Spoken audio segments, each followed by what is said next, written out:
Hello, friends. Once again, your warm welcome at this particular channel, which is known as Career Hand with Jeevan. So today, I have come with very special topic regarding the George Soros controversial statement about our Prime Minister Narendra Modi. So let's begin this video with the new topics. A controversial statement of George सोरो. सो George सोरो थे कौन? George सोरो एक fund hedge fund manager थे. He was born Hungary. Hungary के Budapest में उनका जन्म 1930 में हुआ था. और वो वहाँ पे वहाँ से फिर लंदन गए थे 1947 में. वो लंदन गए थे. वहाँ पे उन्होंने जो है कि इकोनॉमिक की पढ़ाई की थी. इकोनॉमिक्स का पढ़ाई करने के बाद लंदन बिजनेस स्कूल से उन्होंने इकोनॉमी की पढ़ाई की. उसके बाद वो अपना हेज फंड का एक कंपनी स्टार्ट किए थे और वहाँ पे वो हेज फंडिंग करते थे. So he was a hedge fund manager and of course the latest short sellings जो कि हिडनबर्ग्स का जो रिपोर्ट्स आया था, जिसकी वजह से अडानी शेयर्स काफ़ी नियर अबाउट 50% डाउन गया था. अडानी के शेयर, उनका जो टोटल नेट वैल्यू था मार्केट का, तो वो शॉर्ट सेलर्स जो हिडनबर्ग था उसके एक कंट्रोवर्शियल स्टेटमेंट या रिपोर्ट्स की वजह से हुआ था.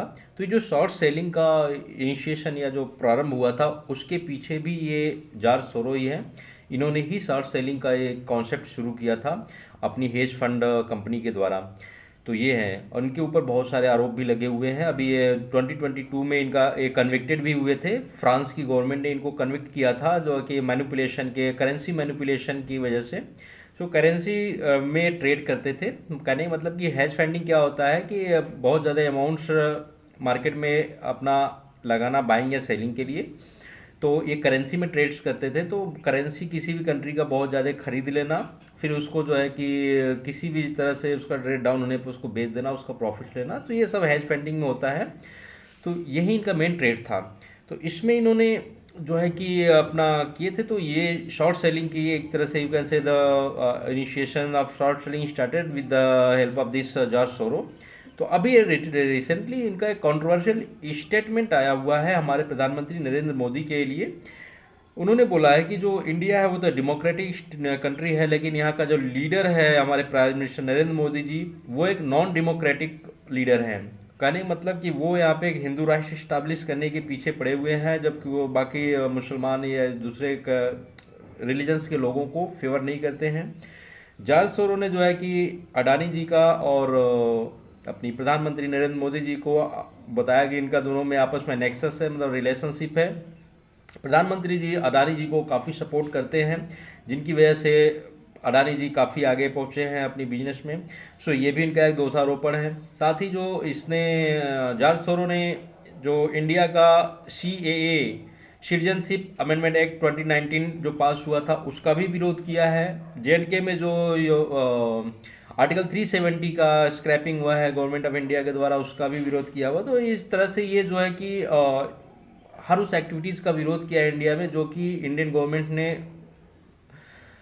जिसका भुक्तभोगी इंडियन गवर्नमेंट है एक्चुअल में ब्रिटिश काल के ड्यूरेशन से, और जिसको वो करेक्ट करने की कोशिश कर रही है. तो ये जॉर्ज सोरो यहाँ पे आए हैं और अपना जो है कि कंट्रोवर्शियल स्टेटमेंट दे रहे हैं.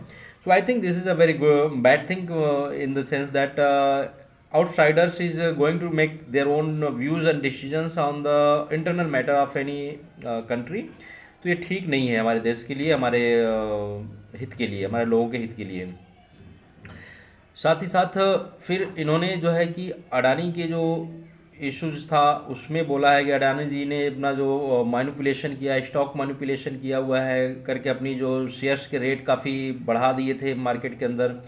तो इसकी वजह से अभी जब इसका हिडनबर्ग ने पूरा इनका अकाउंटिंग, फ्रॉड अकाउंटिंग्स के बारे में रिपोर्ट्स जारी किया, तो इनका एक्चुअल जो ट्रेडिंग मोटिव्स था वो सामने आया. तो ये all this things have been taking place, but there should be proofs. If you are making allegations over anyone, then you must have to prove, you must have to show the proofs for your allegation. Without any evidence you cannot say that such a particular person is committing any mistakes.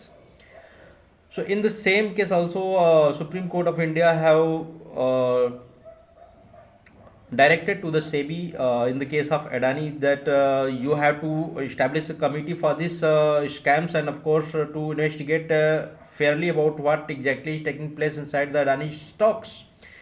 सो ये सब चीज़ों का भी investigation होना बाकी है, और उसके पहले ही आप उसको जो है कि एलिगेशंस लगा दें, अपनी एक गलत रिपोर्ट पेश कर दें, तो आई think this is not a good things.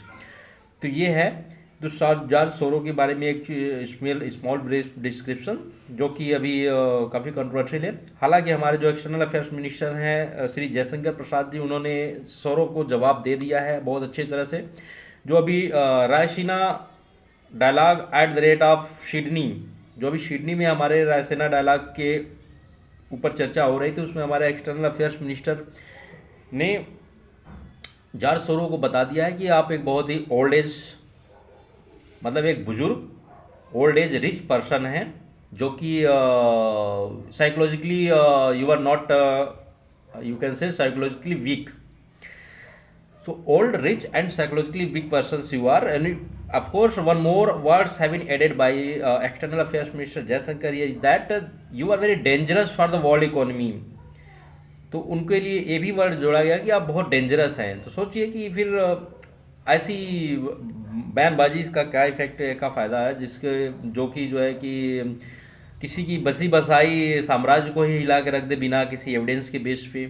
If you are an influential person, then you must have to use your words for the favor of other persons, of course.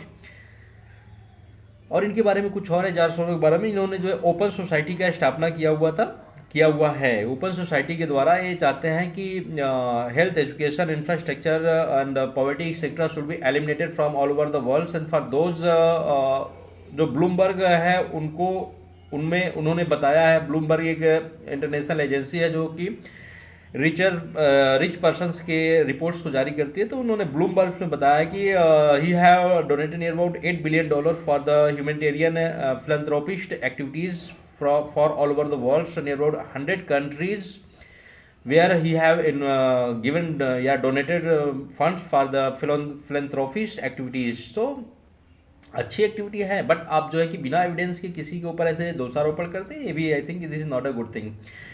तो ये है, और इनका जो पॉलिटिकल इंक्लिनेशन है तो ये democratic है. अमेरिका में इन्होंने डेमोक्रेट को काफ़ी हेल्प किया है, जो वहाँ के बिल क्लिंटन जी थे, या फिर आपके बराक ओबामा थे, या अभी जो लेटेस्ट में जो बिडेन साहब हैं, तो सबके लिए उन्होंने जो है कि सबका सपोर्ट किए हैं उन्होंने. And so this is again a good thing. But one basic things which is in front of this all controversy is that without evidence you cannot blame anyone, and of course you cannot take the interest of the internal issue, sovereign issue of any country.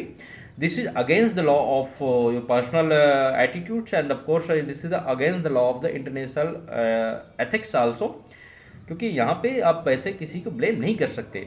So it was the topic regarding the George Soros controversial statement about the India and the Indian politician, Indian leader, Prime Minister Narendra Modi. So I hope you all have understand something about these controversial issues, and of course you have learned something from these topics, and you will be very happy, and I too will be very happy if you will just write, subscribe and share this. Write your comments, subscribe and share these videos so many people, so that most of the people get aware about the latest going on this particular current affairs event. Thank you for watching this video.